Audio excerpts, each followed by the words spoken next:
Bonjour tout le monde, ici Christelle. Bonjour tout le monde, ici Ayoub. Aujourd'hui, Ayoub et moi, nous allons vous expliquer en quoi notre année scolaire elle consiste et à quoi elle ressemble.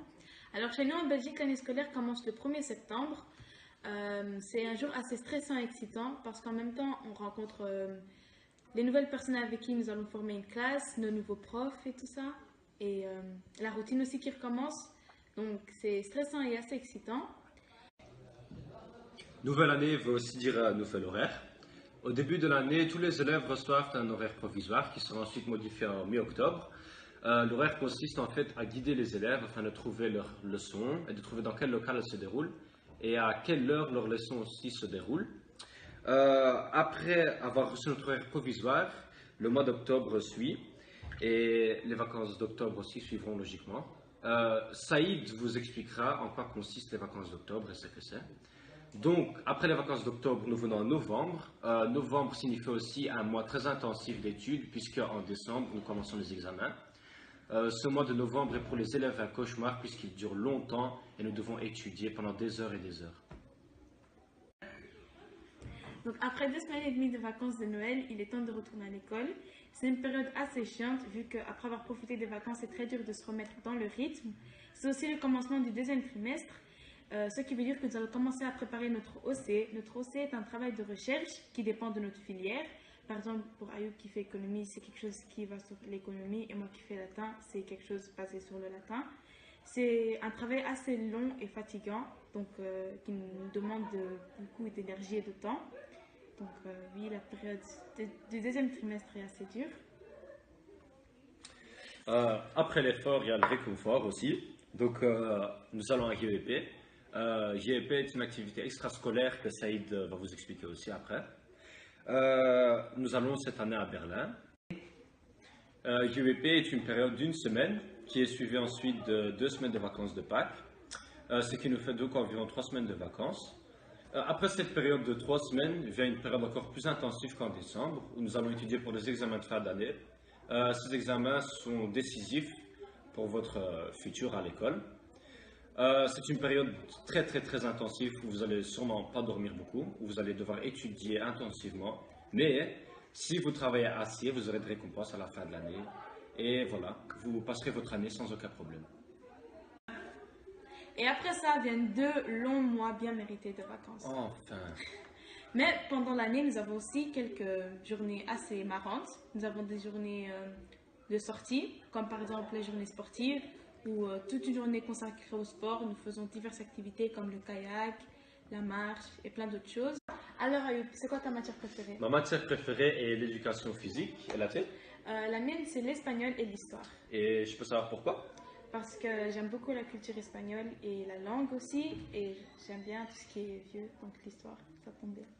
Et Cool. pourquoi l'éducation physique? Parce que je suis quelqu'un de très sportif. J'adore le sport depuis que je suis petit, je suis passionné. Et quel est ton sport préféré? Le football. Le mien aussi. Ah, ça tombe bien. Salut, je m'appelle Saïd. Je m'appelle Mohamed et on va vous parler de notre année scolaire. Alors, bonjour, je m'appelle Mohamed et je vais vous parler de nos vacances. Les premières vacances de l'année, c'est les vacances de Toussaint et la fête des morts. Et ça se déroule en octobre et ça dure environ une semaine. Après ça, on a Noël, ça dure 2 semaines. La dernière semaine de décembre et la première semaine de janvier. Après Noël, on est déjà à la moitié de l'année scolaire. Après Noël, on a Carnaval. On peut se déguiser et venir à l'école. Après Carnaval, on va encore attendre 2 semaines ou 3. Et on a JVP et c'est quelque chose de chouette et je vais laisser Saïd à vous raconter ce qu'on va faire. 3, 2, 1, action. Salut tout le monde, je vais vous parler de notre semaine des JEP. Donc comme vous voyez, notre semaine des JEP est une voyage scolaire obligatoire. Donc on est obligé de partir. On a 6 JEP différents. Donc le JEP 1 c'est pour les premiers. Ils partent en Ardennes pour 3 jours. C'est organisé en septembre pour faire connaissance entre les nouveaux élèves de l'école. Après, on a le GEP 2, c'est en Amsterdam, et ça c'est organisé en mars, comme les 5 autres. C'est pour 4 jours et ils vont visiter notre voisin d'en haut, donc les Pays-Bas. Après, Après, on a les GEP 3, c'est à Londres. C'est aussi en mars et ils vont avec l'Eurostar. Et l'Eurostar, c'est un train qui part de la Belgique jusqu'en Angleterre et qui roule en dessous de la mer du Nord. Après, on a le GEP 4 qui est organisé en Barcelone. Eux, ils partent le samedi le 25 mars pendant le soir et ils arrivent lundi le 26 mars vers midi et demi environ. Après, on a le GEP 5. Ça, c'est notre GEP. Nous, on part à Berlin. C'est quelque chose de très chouette. On part dimanche le 25 mars. On revient vendredi le 30 mars. On va visiter beaucoup de monuments, de musées qui parlent de la Deuxième Guerre mondiale, etc., etc. C'est une semaine très chouette. Et après, on a le GEP 6. Ça se déroule en Italie. C'est pour 8 jours. Ils font un tour de l'Italie. Ils commencent à Rome, puis ils vont à Venise, ils vont à Florence, etc., etc.